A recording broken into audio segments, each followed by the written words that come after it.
සමන්තා චක්ඛවාලේසු අත්‍රා ගච්ඡන්තු දේවතා සද්ධම්මං මුනි රාජස්ස සුනන්තු සග්ග මොක්ඛදං ධම්මස්සවන කාලෝ අයං භදංතා ධම්මස්සවන කාලෝ අයං භදංතා ධම්මස්සවන කාලෝ අයං භදංතා නමෝ තස්ස භගවතෝ අරහතෝ සම්මා සම්බුද්දස්ස නමෝ තස්ස භගවතෝ අරහතෝ සම්මා සම්බුද්දස්ස නමෝ තස්ස භගවතෝ අරහතෝ සම්මා සම්බුද්දස්ස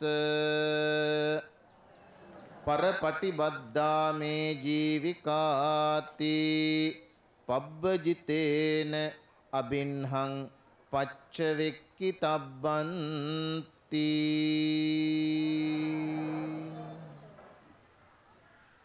බෙම්මුල්ල විගොඩ ධම්මයුක්තිකාරාමාධිපති ගෞරවනීය ලොකු ස්වාමීන් වහන්සේ ප්‍රධාන මහා සංඝරත්නයන් අවසරයි.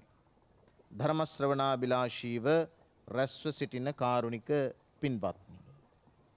සිරස රූපවාහිනී මාධ්‍යය වෝග් ජුවලර්ස් ආයතනය සමග එක්ව වාර්ෂිකව වර්ෂයක් පුරාවටම මාසිකව සංවිධානය කරගනු ලැබ ඇති අපේ පන්සල වැඩසටහන ආරම්භ කිරීමටයි සූදානම් වන්නේ.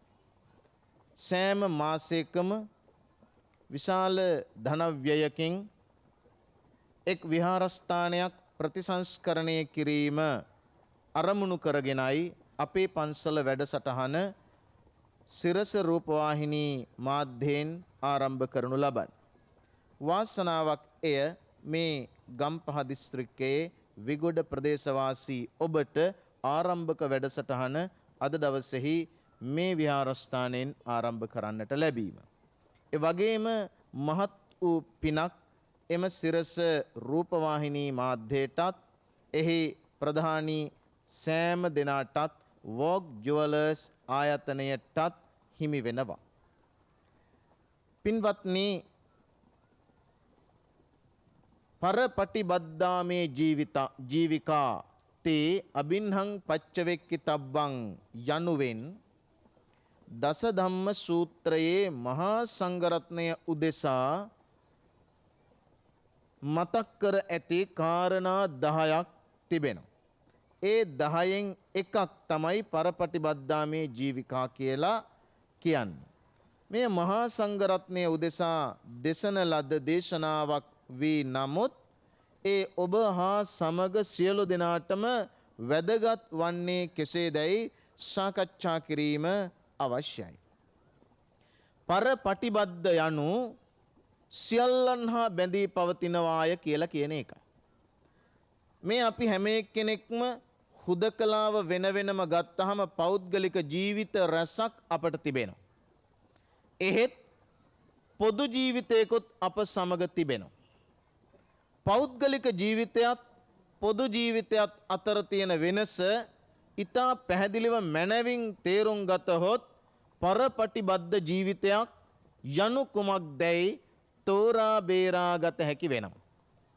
කාරුණික පින්වත්නි, මේ ලෝකෙ කිසිම සත්වයකට පෞද්ගලික ජීවිතයක් නැහැ. කිසිම මිනිස්සෙකුට පෞද්ගලික ජීවිතයක් ඇත්තෙම නැහැ.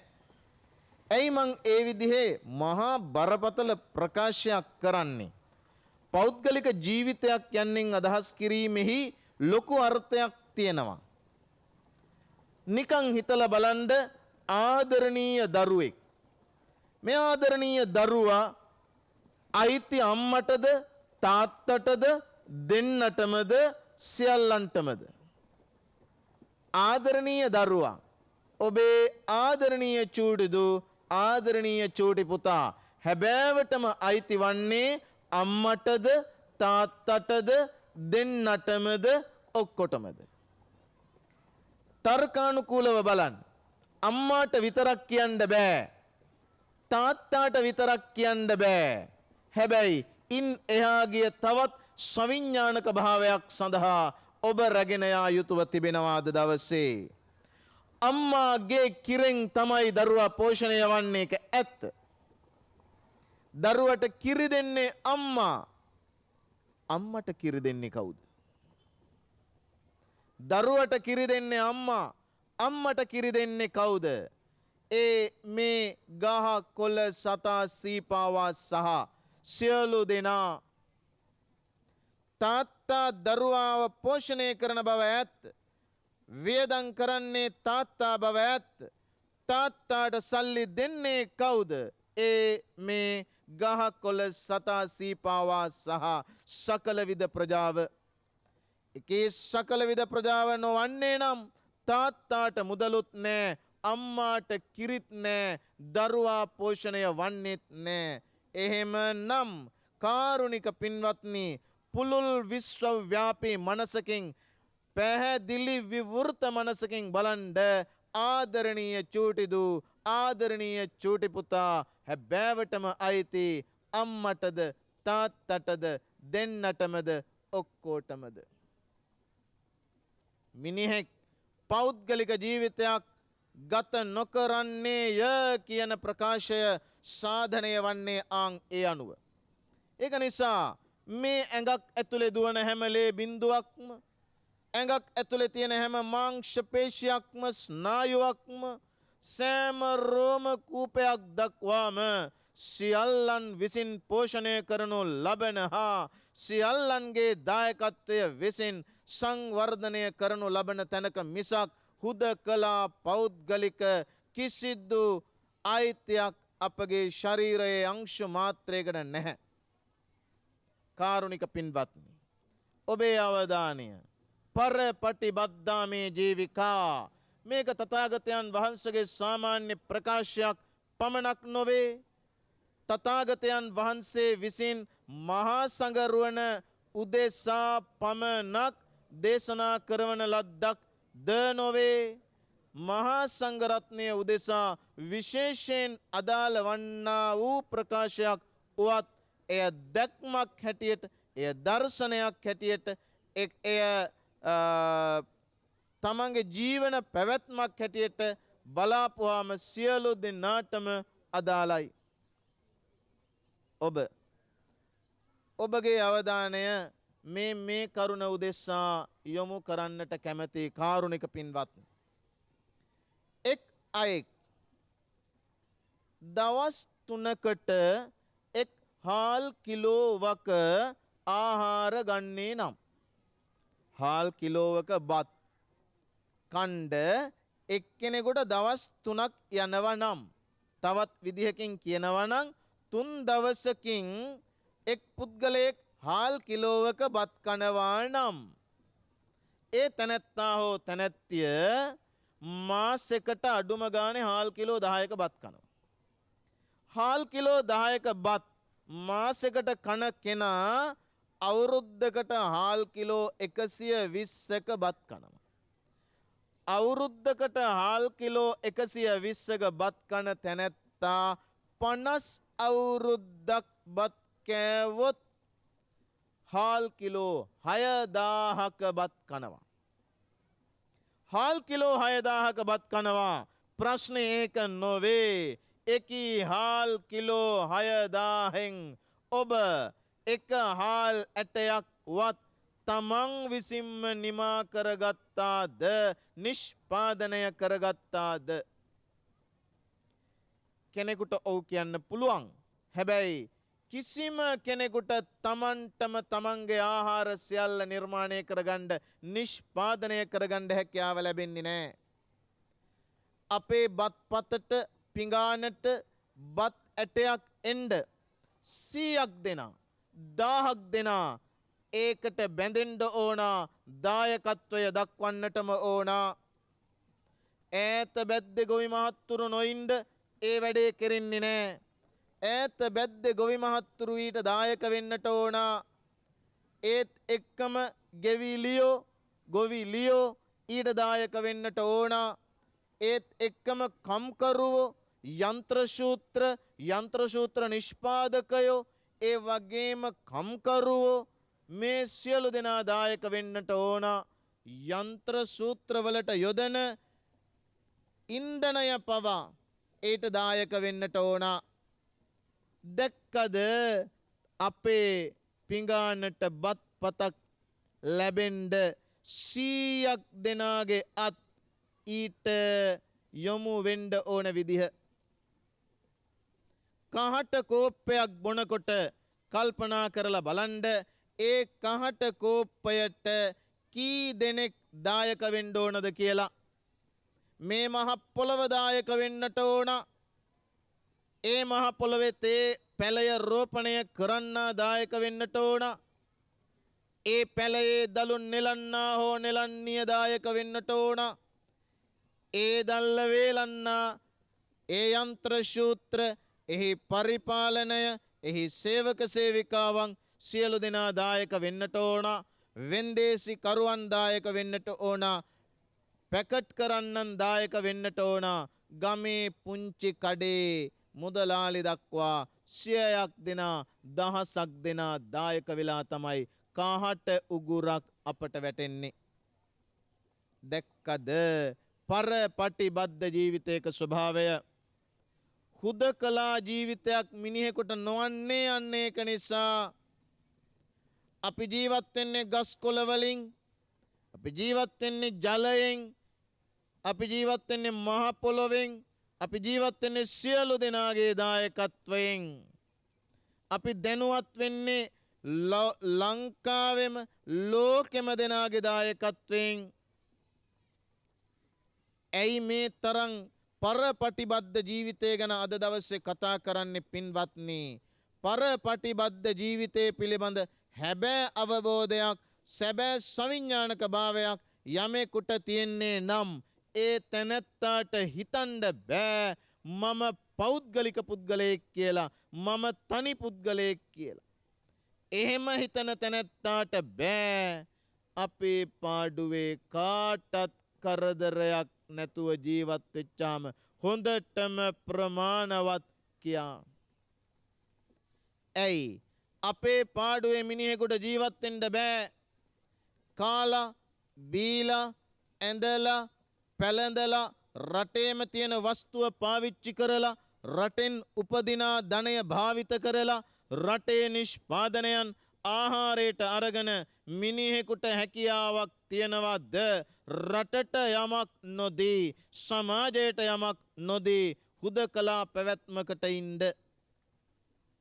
එක කොයි තරන්නම් කුහක පැවැත්මක්ද, කොයි තරන්නම් අන්තගාමී ආත්මාර්ථකාමී පැවැත්මක් වේද?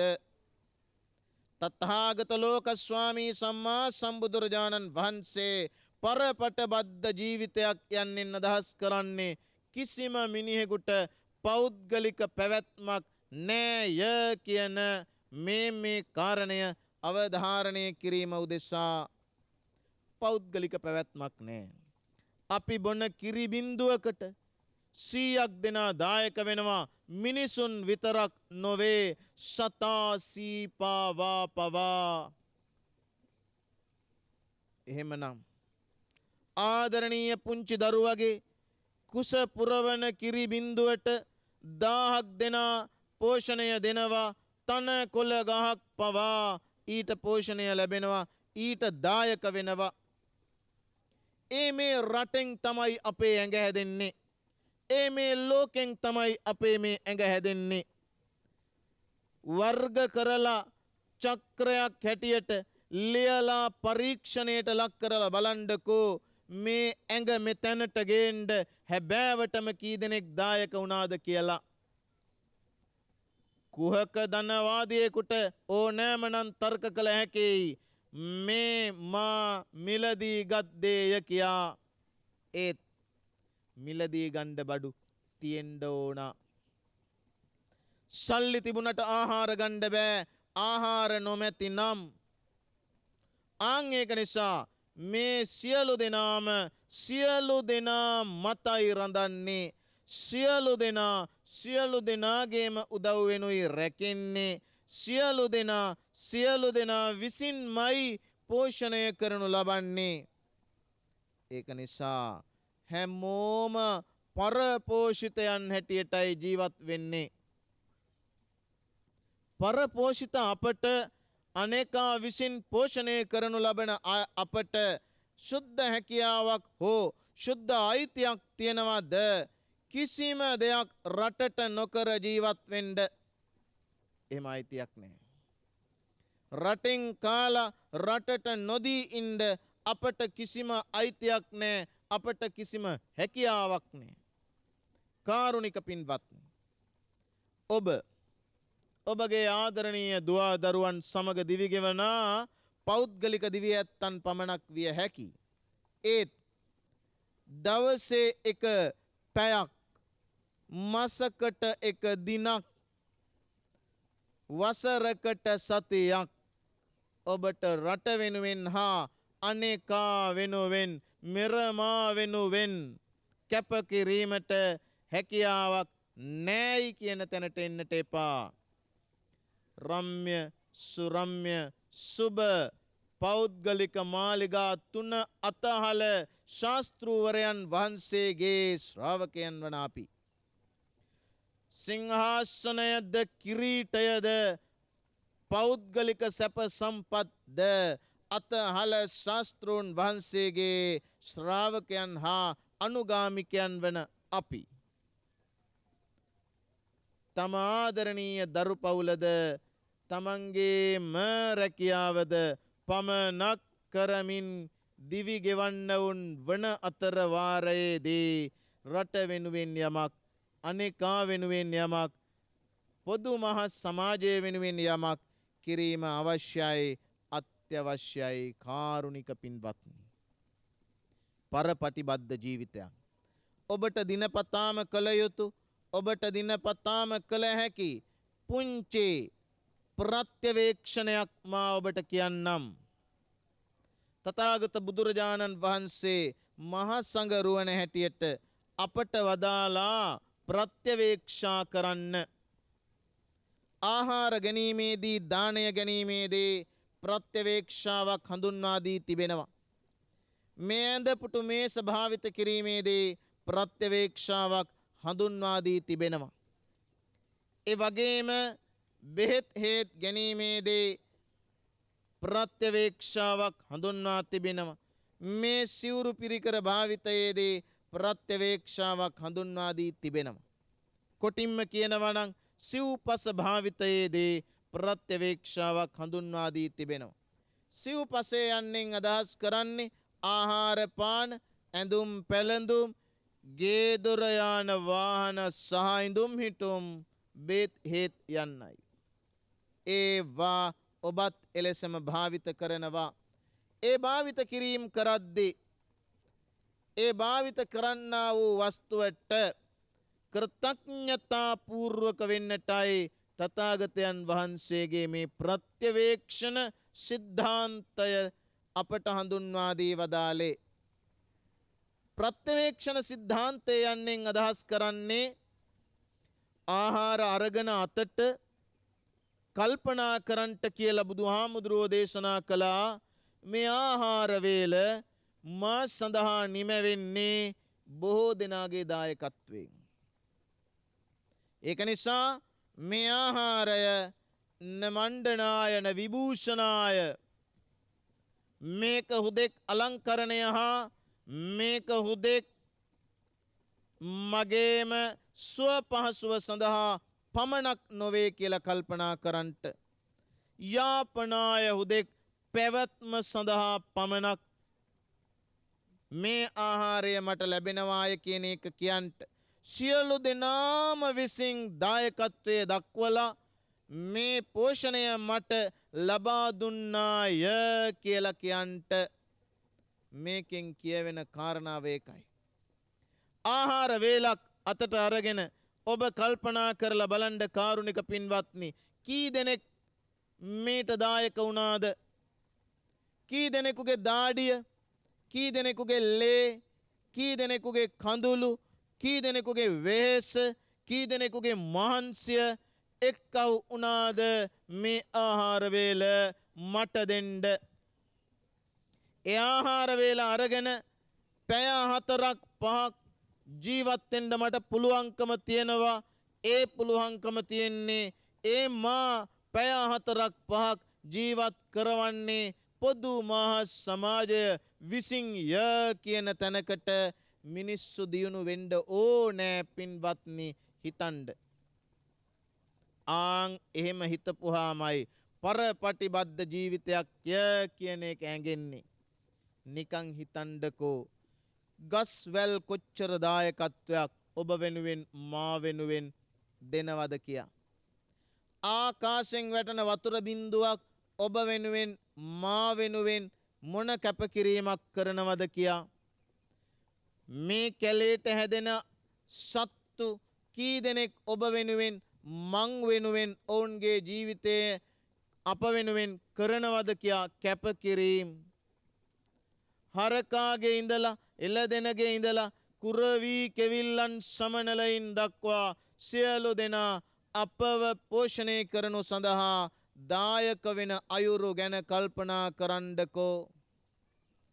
ආන් එහෙම හිතපුවාම පරපටිබද්ධ චින්තනයක හිටපුවාම ඔබට හැකියාවක් වේද පින්වත්නි ගහ කොළ වනසන්න.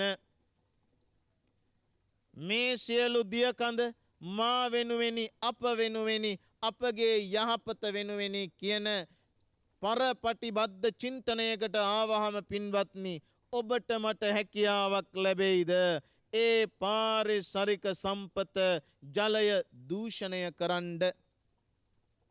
මේ හුළඟ මේ වාතය කිසියම් දායකත්වයක් දක්වමින් ඔබගේ මගේ ජීවිතය සුවඳවත් කරනු සඳහා දක්වන දායකත්වය පරපටිබද්ධ චින්තනයකින් අගය කළ හැකි වන්නේ නම් ඔබට මට හැකි වේද පින්වත්නි මේ හුළඟවත් දූෂණය කරන්න.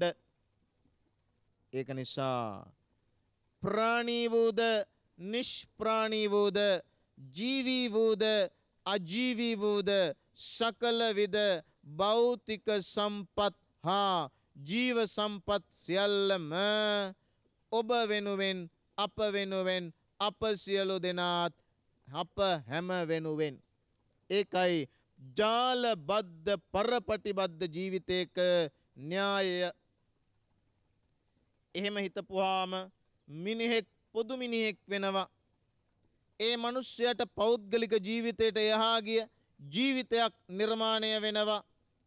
හුදෙක් මා උපන්නේ කණ්ඩ පමණක් නොවේය. මා උපන්නේ මාගේ පවුල පෝෂණය කිරීම සඳහා පමණක් නොවේය කියන තැනකට මිනිස් ජීවිතය නිර්මාණය වෙනවා. ඒ පරපටිබද්ධ ජීවිතය සමාජහිතකාමී විශ්වහිතකාමී ලෝකහිතකාමී ජීවිතයක් බවට පත් වෙනවා. අපේ පන්සල වැඩසටහන ඇතුලේ තියෙන්නේ මේ පරපටිබද්ධ චින්තාවයි. ඔබ වෙනුවෙන් තීන්ත ගාලා ඔබ වෙනුවෙන් පන්සල පෝෂණය කරපුවාම පන්සල විසින් බොහෝ දෙනා පෝෂණය වෙනවා. ඈත අතීතයේ අපේ ආදරණීය මුතුන් මිත්තන් වැව් තැනුවා ඔබ දන්නවා. මේ මං මාවත් තැනුවා ඔබ දන්නවා. මේ මහවේ කුඩා වේ තැනුවා ඔබ දන්නවා. මේ ලස්සන මනස්කාන්ත දාගැබ් විහාර මහබෝ තැනුවා ඔබ දන්නවා. කෘතඥතා පූර්වක නොවිය යුතුයිද හිරස නමා ඔවුනට මේ අප වෙනුවෙන් ඉතිරි කළ සමස්ත වස්තු සම්භාරය සහිත දැවැන්ත සංස්කෘතිය වෙත සංස්කෘතිය අපට පුද කළ ආකාරය වෙත නොවීනම් ඔවුන් තියනවාද සංස්කෘතියක් නොවීනම් ඔවුන් තියනවාද මෙබඳු සભ્યත්වයක් නොවීනම් ඔවුන් තියනවාද මේ මහවේ කුඩාවේ ලොකු පාරවල් පොඩි පාරවල් තියනවාද මෙබඳු ආධ්‍යාත්මික චින්තනයක් හා ශික්ෂණයක් මෙබඳු දාගැබ් මහබෝ පෙතිපිලිම නොතිබී නම් ඒක නිසා සිරස නමා කෘතඥතා පූර්වක විය යුතුයි නොවේද ඔවුනට පරපටබද්ධ ජීවිතයක පරපටිබද්ධ ජීවිතයක ජාලබද්ධ ජීවිතයක හැබෑව එයයි කාරුණික පින්වත්නි ආරම්භයේදීම පෞද්ගලික ජීවිතයක් ඔබටත් මටත් නැතැයි කීවේ ඒ නිසයි. කාරුණික පින්වත් ඔබ දන්නවා තථාගතයන් වහන්සේ දේශනා කොට වදාළ වරක් සාංගික දාණය පෞද්ගලික දාණයට වඩා වටිනවා කියලා. සාංගික දීපල කියන්නේ ස්වාමීන් වහන්සේට අයත් දීපල පමණක් නොවේ. සංඝ කියන්නේ පොදු මිනිස් ප්‍රජාවටයි. හාමුදුරුවරොත් පොදු මිනිස් ප්‍රජාව වන හේයින් උන්වහන්සේත් සංඝ තමයි. ආගම යනු ආගමික ආගම යනු ආගමයි ආගමික කියන්නේ ආගමට අයිති. සමාජය යනු සමාජය සමාජික කියන්නේ සමාජයට අයිති. ඉතිහාස කියන්නේ ඉතිහාසයට ඓතිහාසික කියන්නේ ඉතිහාසයට අයිති. පුරාණ කියන්නේ පුරාණයට පෞරාණික කියන්නේ පුරාණයට අයිති. සංඝ කියන්නේ සමූහයට සංඝික කියන්නේ සමූහයට අයත්. සාංගික දීපල කියන්නේ ආන් එහෙම දීපලකට යමෙක් පෞද්ගලිකව යමෙකුට යමක් දේ නම් ඒක හරි පෞද්ගලික දීමක්. එතනදී පෞද්ගලික දෙන්නා වූ තැනැත්තා වෙත ස්තුතිය පුද කළ හැකි පෞද්ගලිකව ගන්නා වූ තැනැත්තාට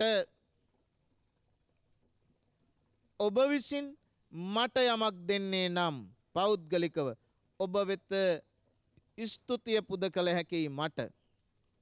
ඒත් පොදුවේ දුන්නහම යමක් කිසිවෙකුට බෑ කිසිම කෙනෙකුට ස්තුති කරන්න. ඔබට මතකද ඔබේ මතකය නිවැරදි නම් ඔබ ආසා ඇත්නම් මේ ගම්පහ දිස්ත්‍රික්කේ කොයි තරන්නම් තිබුණද පින්තාලි පැන්තාලි. පින්තාලිය කියන්නේ කලයක් ඒක උඩ තියලා තියෙනවා සුද්ධ කරපු පොල් කටුවක්. මහමග යන මගීන්ට දුගීන්ට නොවේ මගීන්ට. මගීන් උදෙසා පින්තාලයක් තිබ්බ රටක් ලංකාව කියන්නේ ලෝකෙ කොහෙවත් තිබ්බ දෙයක් නෙවෙයි ඒක. මේ පින්තාලය ඇතුලේ දැවැන්ත සාංඝික චින්තනයක් තියෙනවා. එයයි අවධාරණය කරන්නට යන්නේ. මොකද්ද සාංඝික චින්තනය? ඒ තමයි වතුර බීලා යන කිසිම කෙනෙක් පින්තාලියක ස්තුති කියන්නේ නෑ. වතුර දාපු එක්කෙනාට පින් සිද්ධ වෙච්චාවේ කියන්නේ නෑ. වතුර දාපු කෙනාට ඇයි දාපු කෙනා කවුද කියලා බොන අය දන්නේ නැති නිසා බොන කෙනා ස්තුති කියන්නේ වාගේම වතුර දාපු කෙනා ස්තුතිය බලාපොරොත්තු වන්නෙත් නෑ. ඇයි බොන්නේ කවුද කියලා දන්නේ නැති නිසා. දැක්කද උත්තරීතර දීමේ උත්තරීතර පරිත්‍යාගයේ ස්වභාවය. දුන්නේ කවුද කියලා ගන්න කෙනා දන්නේ නෑ. ගන්නේ කවුද කියලා දුන්න කෙනා දන්නේ නෑ. ආන්න සාංගික චින්තනය. මතකද සිරිලක් වාසී ඔබ අප හැම සුනාමි ව්‍යසනය වෙලාවේ වතුර බෝතල් 100,000 ගණනින් යවුවා මේ මාධ්‍ය ආයතනය ඇතුළු. ඔබ අප හැම වතුර බෝතල් යවුවා හදිසි ආපදාවන්ට පත් වූ සියලු දෙනාට සුනාමි වෙලාවෙදිත් ඉන් අන් අවස්ථාවලදිත්. දන්නවාද කවුද ඒවා පාවිච්චි කළේ කියා? නෑ. ඕනෑද දැනගන්න කවුද පාවිච්චි කළේ කියා? නෑ. වතුර බීපු අය දන්නවාද දුන්නේ අසවලුන් කියා? නෑ. දුන්න කෙනා දන්නවාද බිව්වේ අසවලුන් කියා? නෑ. ආන් ඒ නොදන්නාකමමයි වටිනාකම. මක් නිසාදයත් ඒ දීමෙහි පෞද්ගලික භාවයක් නෑ. ස්තුතියක් බලාපොරොත්තුවක් නෑ. පාසලකට බංකුවක් හදලා දුන්නහම දහම් පාසලට බංකුවක් හදලා දුන්නහම පාවිච්චි කරපු දරුවෝ දන්නවද? පාවිච්චි කරන දරුවෝ දන්නවද හැදුවේ අසවලා කියා? නෑ. හදලා දුන්න අය නිරන්තර සෙවිල්ලෙන් ඉන්නවාද පාවිච්චි කරන්නේ කවුදයි කියා? නෑ. පෞද්ගලික දීමක එකී පෞද්ගලික භාවය තිබිය හැකියි. සාංගික දීමක පොදු භාවය තිබිය හැකියි. ඒක නිසා කාරුණික පින්වත්නි, දාගැබ් මහබෝ රදුන් පිළිසකර කිරීමෙන් පෞද්ගලික දීමක් වන්නේ නෑ. එය මහා පොදු දීමක්, සාංගික දීමක් වන්නේ. ඔබට එය කළ හැකියි. ඔබ ආදරණීය දරුවාගේ උපන්දිනය නිමිත්තෙන් ඔබ වියපත් අවුරුදු 80ක 90ක කෙනෙක් වුණත් ඔබ ආදරණීය දරුවන් වෙනුවෙන් පුළුවන් වේවි කාරුණික පින්වත්නි පැලයක් රෝපණය කරන්න. ඒ පැලයක් රෝපණය කරපුවාම ඒක ශාංගික වටිනාකමක් තියෙන දෙයක් බවට පත්වෙන්නේ කොහොමද කාරුණික පින්වත්නි? පැලයක් රෝපණය කරන කෙනාගේ සිතවිල්ලේ තියනවද මේකෙන් උපදිනා, මේකෙන් නිමවෙනා ගෙඩිය මටම ලැබෙන්ට, මාගේ දුවා දරුවන්ටම පමණක් ලැබෙන්ට කියා? කිසිසේත් නෑ. කාට හෝ කවදා හෝ කොහෙදී හෝ කොහොම හෝ යහපතක් වෙන්ට ප්‍රාර්ථනා කිරීමයි පොදු සිතිවිල්ල, සාංගික සිතිවිල්ල. මිනිහෙක් පිරිපුන් වෙන්නේ, මිනිහෙක් පිරිසිදු වෙන්නේ පිවිතුරු සිතක්ද පිරිසිදු ඇඟක්ද? පිරිසිදු සිතක්ද පියකරු රුවක්ද මිනිහෙකුට ලැබෙන්නේ ආං ඒ සාංගික චින්තාවෙන්, පොදු චින්තාවෙන්, පරපටිබද්ධ චින්තාවෙන් විසුවොත් විතරයි කාරුණික පින්වත්නි. වෞචරය උදෙසා රාජකාරී කිරීමත්, සාක්කුව පිරීම උදෙසා සිය දාඩිය හැලීමත් කියන දෙකින් එහා ගිය තැනකට මිනිස්සු යොමු විය යුත්තේ පරපටිබද්ධ චින්තනයකින්. ආං ඒක නිසා කාරුණික පින්වත්නි, ඉංග්‍රීසියේ වචන දෙකක් ඔබ අහලා ඇති, job and service කියා. රැකියා සහ සේවය කියා. රැකියා කරන්න බෑ පින්වත්නි, කාටවත් රැකියා ලබන්න පුළුවන්. ඇයි? රැකියා කියන්නේ රැකුම. කවුද රැකෙන්නේ? කරන්නා සහ කරන්නාගේ දරු පවුල තමයි රැකෙන්නේ. එහෙමනම් කරන්නා වූ තැනැත්තා රක්ෂා කරන එකයි අන් සියලු දෙනා කරන්නේ. ජොබ් නැත්තන් රැකියා යන්නේ තේරුම තමයි ඒක කරන්නා වූ තැනැත්තාට මාසයක් ජීවත් වෙන්න හම්බ වෙනවා. එහෙමනම් රැකියාව කියන්නේ තමන් ලබන දෙයක්. දෙන දෙයට මොකද්ද කියන්නේ? සේවය. සර්විස් දීලා ජොබ් ගන්නවා, සේවය දීලා රැකියාව ගන්නවා. මේ සිතිවිල්ල විය යුතු වන්නේ පොදු චින්තනයක, මේ කියාපු පරපටිබද්ධ චින්තනයකදී විතරයි. ඒක නිසා හුදකලා පැවැත්මක් ඔබටත් මටත් නෑ. අපේ ශරීරයේ තියෙන සියලුම මාංශ පේශි අස්ථි පංජරයේ සිට සියල්ලම දක්වා පෝෂණය කරලා තියෙන්නේ රට විසින්, ලෝකය විසින්, අනේකා විසින්. ඊට අමතරව ගහකොළ විසින්, සතා සීපාවා විසින් අපව දැනුවත් කරනු ලැබ තිබෙන්නේ. අපට කිසියම් විඥානයක් ලැබිලා තියෙන්නේ. අපේ මස්තිෂ්කය පෝෂණය කරනු ලැබ තිබෙන්නේ. ඊට දත්තකවා තිබෙන්නේ රට විසින්, ලෝකය විසින්, අනේකා විසින්, ගහකොළ සහ සතා සීපාවා විසින්. ඒකයි පරපටිබද්ධා ජීවිකාති අබින්හං පච්චවෙක්කිතබ්බං. දස ධම්ම සූත්‍රයේ තථාගතයන් වහන්සේගේ මේ ප්‍රකාශය තවත් කියනවා නම් මේ ජීවිකා මාගේ ජීවිකාව නැත්තම් මාගේ ජීවිතය පරපටිබද්දා අනේකා හා බැඳී පවතින්නේ යැයි අබින් හං පච්ච වෙක්කිතබ්බං නිරන්තරයෙන් නිතර නිතර සිහිපත් කළ යුතුයි. හැමදාම කල්පනා කරන්න ඕන කරුණු 10ක් තථාගතයන් වහන්සේ දේශනා කළා. හැමදාම කල්පනා කරන්න ඕන කරුණු 10ක්. ඒකෙන් එකම එක කරුණක් විතරයි මේ ඔබට අද ධර්ම දේශනාවේදී මතක් කරන්නේ. ඒක විතරක් කල්පනා කරන්නකෝ.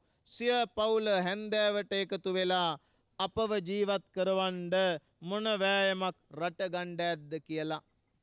පුංචි අභ්‍යාසයක් ඔබට කියන්නම්. ඔබේ තේ කෝප්පෙ දිහා බලාගෙන, ඔබේ කෑම පිඟාන දිහා බලාගෙන, ඔබ නිදනා ඇඳ දිහා බලාගෙන කල්පනා කරන්න කී දෙනෙක් මේ වෙනුවෙන් දායක වූවාද කියා කඩදාසි කොලයක් අරගෙන ලියන්න. ඒ දායක වූ අය කවුදයි කියා නම් වශයෙන් නැතත් තනතුරු වශයෙන් ආන් එහෙම වුණාම ඔබට තේරේවි, ඔබට වැටහේවි සුවිසල් පිරිසක් මේ සඳහා දායක වී ඇති අයුරු. ඒක නිසා පරපටිබද්ධ ජීවිතයක, පරපටිබද්ධ චින්තනයක, පරපටිබද්ධ සිතිවිල්ලක ඔබට මහත් වූ සොඳුරුකමක්, මහත් වූ පොදුකමක්, විශ්වව්‍යාපී බවක් අත්දැකිය හැකි වේවි කාරුණික පින්වතුනි. ඒක නිසා අදින් ආරම්භ වෙන මේ හැම දිනයකම දිනය අවසානයේහි ඔබට පරපටිබද්ධ සිතිවිල්ලක් පහළ වේවා කියලා ප්‍රාර්ථනා කරනවා. අද දවසේ සිරස රූපවාහිනී නාලිකාවත් වෝග් ජුවලර්ස් ආයතනයත් එක්ව අපේ පන්සල වැඩසටහන රටපුරා දියත් කිරීම සඳහා ආරම්භ කරන දවස. අද තමයි පළවෙනි වැඩසටහන බෙම්මුල්ලේ විගොඩ ධම්මයුත්තිකාරාම විහාරස්ථානයේදී. මේ විහාරස්ථානයේ තාමත් ඓතිහාසික විහාරස්ථානයක්. ලංකාවේ විනය පොත්, විනය පිටකය සකස් කළ විනය මහා සංඥය රචනා කොට වදාළ ගෞරවනීය නායක ස්වාමීන් වහන්සේ නමක් වන විගොඩ ගුණාලංකාර නායක ස්වාමීන් වහන්සේ ඉතාමත් ගෞරවනීය ස්වාමීන් වහන්සේ නමක්, සිල්වත් ස්වාමීන් වහන්සේ නමක් වැඩ සිටිය විහාරස්ථානයක් මේ විහාරස්ථානය. ඉලුක්වත්තේ මේදංකර නායක ස්වාමීන් වහන්සේ, ඒ වගේම ඒ ආරම්භක නායක ස්වාමීන් වහන්සේ, කොරළේ ගෙදර මේදානන්ද නායක ස්වාමීන් වහන්සේ, කළුගමුවේ ඉන්දසාර නායක ස්වාමීන් වහන්සේ ඇතුළු කොට ඇති මේ විනය මහා සන්නය, ප්‍රාතිමෝක්ෂ විවරණය ආදි පොත් හා චරිත කතා පොත් රචනා කළ විගොඩ ගුණාලංකාර නායක ස්වාමීන් වහන්සේ වැඩ සිටිය විහාරස්ථානයක්. ඒ වගේම ලංකාවේ ආරක්ෂක ශාස්ත්‍රයට විශ්වවිද්‍යාල ආචාර්යවරුන් අතරට මේ ගම් පළාත් තුළ ඉන්න පින්වත් පිරිස යවාපු ස්වාමීන් වහන්සේ නමක් මේ පින් බිමෙන් ආරක්ෂක සේවාවන්හි විතරක් නෙවේ, මහත් දැවැන්ත ආචාර්යවරු, විශ්වවිද්‍යාල ආචාර්යවරු, කතිකාචාර්යවරු බිහි කළ තැනක්. ආන් එබඳු පින් බිමක සිටයි අද මේ වැඩසටහන ක්‍රියාත්මක වන්නේ. විශේෂයෙන්ම සිරස රූපවාහිනී නාලිකාවෙහි ප්‍රධානී සුසාර දිනාල් මැතිතුමා මේ අවස්ථාවේදී විශේෂයෙන් සිහිපත් කළ යුතුව තිබෙනවා. එතුමාගේ සිතට මෙබඳු යහපත් සිතිවිල්ලක් ආවේ. එතුමා දහම් පාසල් ගිය, පන්සලෙන් හැදුණු, වැඩුණු, පන්සලෙන් පෝෂණය ලද කෙනෙක් නිසා, ඒක නිසා දහම් පාසල් ගිය දරුවෙකුගේ හැබෑම දහම් පාසල් ජීවන භූමිකාව අපට මේ නාලිකාවෙහි සුසාර දිනාල් මහත්මයා සම්බන්ධයෙන් අගයීමකින් කටයුතු කරන්නට අගයන්නට පුළුවන්කම තියෙනවා. ඒ ඇතුළු කොට ඇති සිරස රූපවාහිනී නාලිකාවෙහි සකල විද විධායක නිලධාරීන්, එහි සියලුම කාරුණික පින්වත් පිරිස, එහි අයිතිකාර පින්වත් පිරිස එහි ක්‍රියාකාරී පින්වත් පිරිස ඇතුළු කොට ඇති අද දවසේ මේ සඳහා දායක වන්නා වූ ඔබ හැම විහාරාධිපති නායක ස්වාමීන් වහන්සේ ප්‍රදාන මහා සංඝරුවන මෙපින් අත්පත්ව නිදුක් නිරෝගී චිරජීවනය ලබත්වා අවසන හැමට නිවන් සුව වේවායි සාදු කියයි.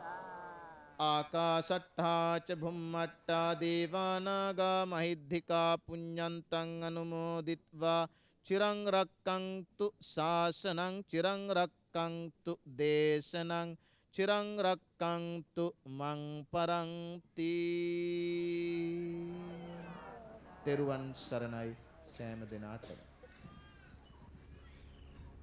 මේ මැදින්පුර පසළොස්වක පොහෝ දිනේදී මේ පින්බර සන්ධ්‍යාවේ සිරසා